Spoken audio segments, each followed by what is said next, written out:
बिस्मिल्लाहिर्रहमानिर्रहीम अस्सलामु अलैकुम वरहमतुल्लाहि वबरकातुहू। First year chemistry lecture number 64 है जो हम इस वीडियो में समझने की कोशिश करेंगे। और थर्मोकेमिस्ट्री से हम आगाज़ करने अपने लेक्चर का। चैप्टर नंबर 5 है।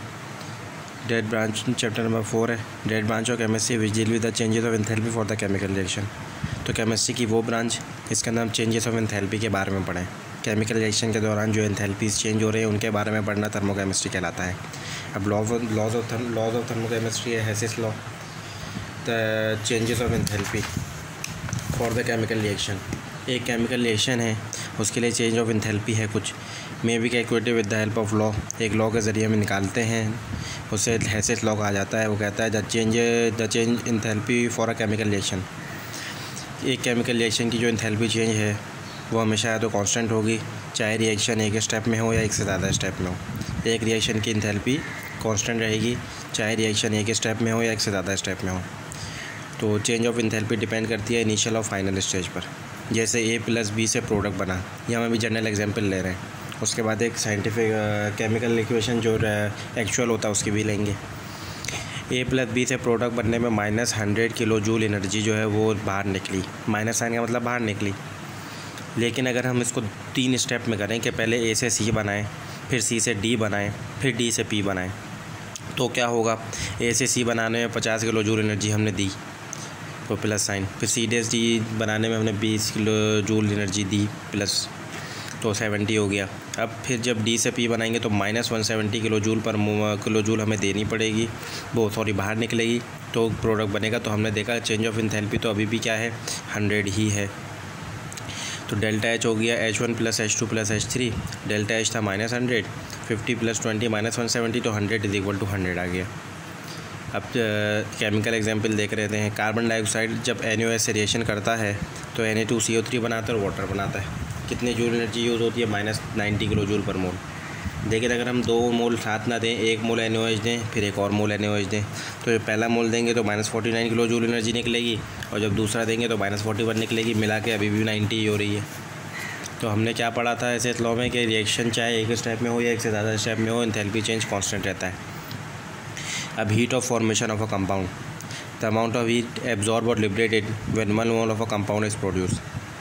जब 1 मोल कंपाउंड बने तो कितनी हीट एनर्जी एब्जॉर्ब या लिबरेट हो, उसे कहा जाता है from its constituent present in natural state. और उसके जो कॉन्स्टिट्यूएंट है वो उसके नेचुरल स्टेट में, अपने नेचुरल स्टेट में होने चाहिए, तो हीट ऑफ फॉर्मेशन कहलाती है HF। जैसे C+O2 CO2। अब कार्बन सॉलिड ऑक्सीजन गैस है तो -394 किलो जूल पर मोल एनर्जी रिलीज होगी तो कार्बन डाइऑक्साइड बन जाएगा। इसी तरह 2H2 + O2। अब हाइड्रोजन गैस है, ऑक्सीजन भी गैस है, तो 2H2O बनने चाहिए लिक्विड फॉर्म में वाटर। तो इसकी डेल्टा H नहीं होती क्योंकि हम तो 1 मोल के लिए कर रहे होते हैं, तो 2 मोल के लिए नहीं होगी, पहले 1 मोल के लिए निकालेंगे। तो गैस है तो -288 किलो जूल पर मोल होती है वाटर का हीट ऑफ फॉर्मेशन। इसी तरीके से एप्लीकेशन ऑफ हेसिस लॉ देख लेते हैं कि अब हेसिस लॉ कहाँ का यूज़ होता है। Hess's law heat of formation निकालने के लिए होता है किसी भी कंपाउंड के, चाहे वो रिएक्शन प्रैक्टिकली पॉसिबल हो या ना हो, हम हीट ऑफ फॉर्मेशन निकाल सकते हैं। अब ये न्यूमेरिकल है, बहुत इंपॉर्टेंट है, 4 नंबर का आ सकता है सेक्शन B में। Calculate the heat of formation of acetic acid. Acetic acid कहते हैं CH3COOH को, इस डेटा की मदद से। डेटा क्या क्या गिवन है, 2 carbon + 2 hydrogen + oxygen is equal to acetic acid बन गया। इसकी डेल्टा H निकालनी है, आगे क्वेश्चन मार्क है, ये गिवन होगी equation. C+O2 CO2 delta H ये -394 किलो जूल पर मोल, ये भी इक्वेशन गिवन होगी। Hydrogen + half oxygen is equal to water, delta H -286 kilo joule per mole, ये भी इक्वेशन गिवन होगी। Acetic acid + 2 oxygen is equal to 2 carbon dioxide + 2 water, ये भी equation given होगी। ठीक है जनाब। और -870.6 किलो जूल पर मोल गिवन होगी। अब पहला स्टेप क्या है देखिए, हमें फाइनल इक्वेशन जो है सबसे नंबर ऊपर 1 जो इक्वेशन लिखी हुई है उसमें कार्बन चाहिए 2 मोल, हाइड्रोजन चाहिए 2 मोल, लेकिन हमारे पास जो है वो कार्बन और हाइड्रोजन 1-1 मोल हैं।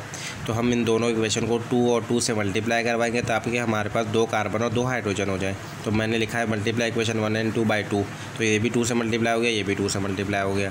तो 2 कार्बन 2 ऑक्सीजन 2 कार्बन डाइऑक्साइड और 2 × 394 करेंगे तो आंसर आ जाएगा हमारे पास 788। इसी तरह 2 हाइड्रोजन हाफ ऑक्सीजन था तो 2 से 2 कट गया तो सिर्फ ऑक्सीजन रह गया, और 2 वाटर मॉलिक्यूल और ये भी 2 से मल्टीप्लाई हो गया तो 572 हो गया।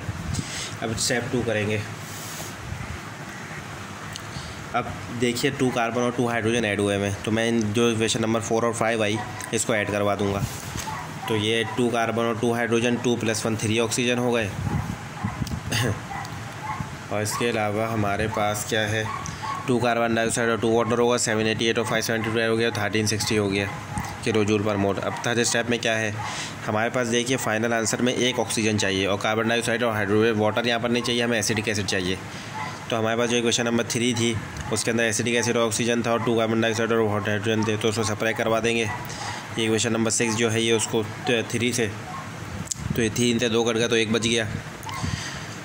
2 कार्बन 2 हाइड्रोजन ऑक्सीजन 1 बचा हुआ और एसिडिक एसिड माइनस में, क्योंकि सप्रेक करवाते हैं कार्बन डाइऑक्साइड से कार्बन डाइऑक्साइड कट गया, वाटर से वाटर कट गया और 1360 से 870 किया तो -489 आ गया। अब एसिडिक एसिड या माइनस है वहाँ के प्लस हो जाएगा, तो ये हमें डेल्टा H की वैल्यू मिल गई जो हमें निकालनी थी।